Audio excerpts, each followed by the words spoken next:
Hi, I'm Abdul Saad, clinical psychologist at Vital Mind Psychology here in Sydney, Australia. You can check me out at vitalmind.com.au where you can find out more about my services, including the coaching services I offer to international clients. Also check me out on Facebook, just search for Vital Mind Psychology. So today we're here with the second installment of the new series of videos on the self-transformation process. And in last week's video, the first video of the series, what I discussed was what is self-transformation and why we need it. And in this week's video, in part 2, I'm going to be focusing on the question of what brings on self-transformation. So to recap from last week, self-transformation is a process of remapping who we are in a fundamentally different way, to see ourselves and the world in a radically different manner from how we have been habitually operating in the world. It's to integrate both our negative and positive attributes that have been hitherto suppressed. And that's something I'll be talking about in a future video regarding the concept of our shadow. So to look at the question of what brings on self-transformation, another way to look at the question is to ask it in a different way. Is to ask, well, what precedes or comes before self-transformation? If we wanted to use some more refined vocabulary, we could say, well, what are the antecedents to self-transformation?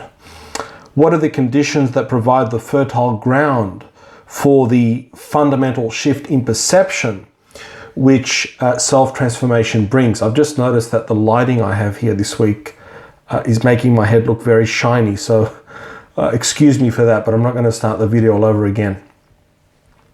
And what needs to happen for us to engage in the radical self-honesty which self-transformation requires. So to get to the heart of the matter, without waffling on, what brings on self-transformation is, to put it in one word, suffering. Now, the dictionary defines suffering as undergoing distress, pain, or hardship.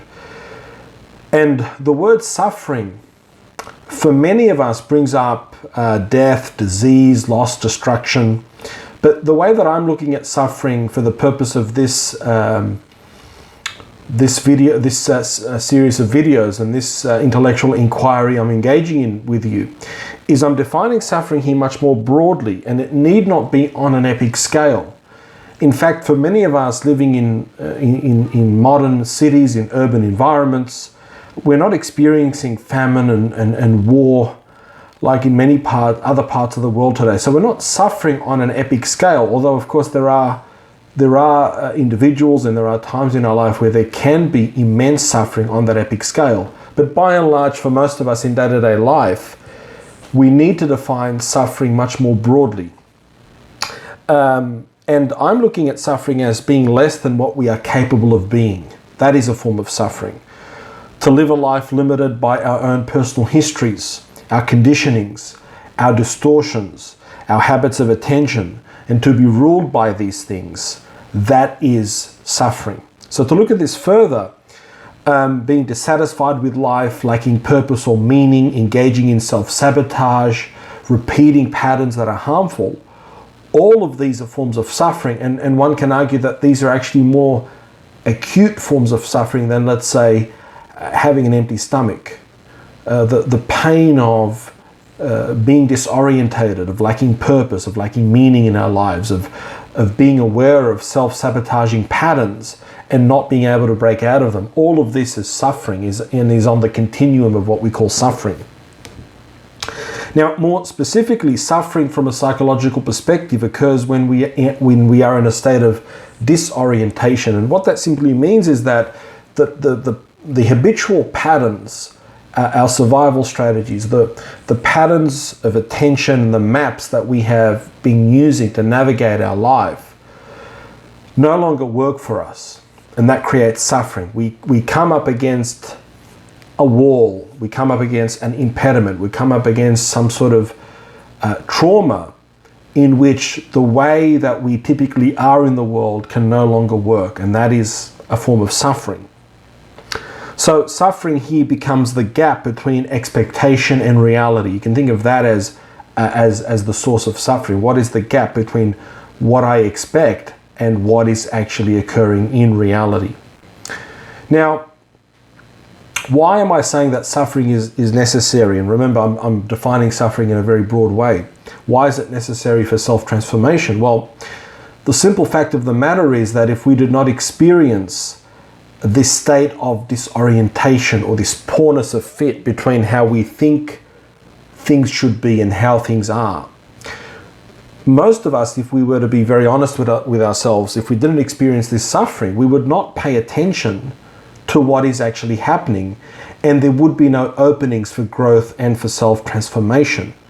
In other words, as long as our habitual way of being in the world is working or works, we have no reason to change. We have no reason to pay attention. We have no reason to look inward. And this is my answer to the question that so many people ask ad nauseum: can narcissists change? I think the question is flawed. I think the question is, what reason would a narcissist have for change? And the reality is, for narcissists, what they do works for them. And as long as it continues to work, there's no reason for them to change. So for most of us, it has to hurt before we are even willing to look inward. We have to experience suffering, dissatisfaction, a breakdown of the habitual patterns or ways of operating in the world, which leads us to look inward. And this suffering can be the entry of a narcissist into your life, a job you can't stand, a relationship that has failed. All of these create suffering. And from the perspective of this video series that I'm recording, all of these create suffering, and all of them are actually invitations to self-transformation. That's a critical point. And you may ask, well, how so? How is it that these losses and these traumatic experiences and this breaking down of my expectations of how the world should be, how could that be an opening for my own self-transformation? Well, dissatisfaction with life is the seed of self-transformation, because the dissatisfaction, which is the suffering, basically smashes our complacency. It forces us to sit up and to begin to pay attention.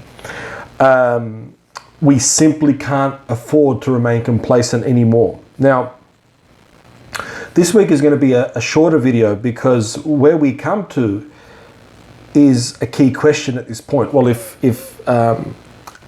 suffering is necessary for self-transformation, and what that means is you could say it's a prerequisite. It's a necessary condition, but in of itself it's not sufficient. Just suffering is not going to bring on self-transformation. So the question becomes, well, why is self-transformation not more evident in our lives, given that there is no lack of suffering that we experience both as a collective within the human race as well as individually? So in other words, if suffering is so important, why do so many of us continue to suffer? And that will be the focus of next week's video, where I will answer the question, or seek to answer it. Why is it that for most people, suffering usually leads to more suffering and not self-transformation? I look forward to seeing you next week, God willing, where at the beginning of each video, I will be posing a question and answering that question. And across the weeks, we will be working toward developing a model of transformation, of self-transformation. And in these initial videos, we're setting out the preliminary framework and dynamics within which we will begin to operate for the rest of the series. So I look forward to seeing you then. Thank you very much. Take care. Bye-bye.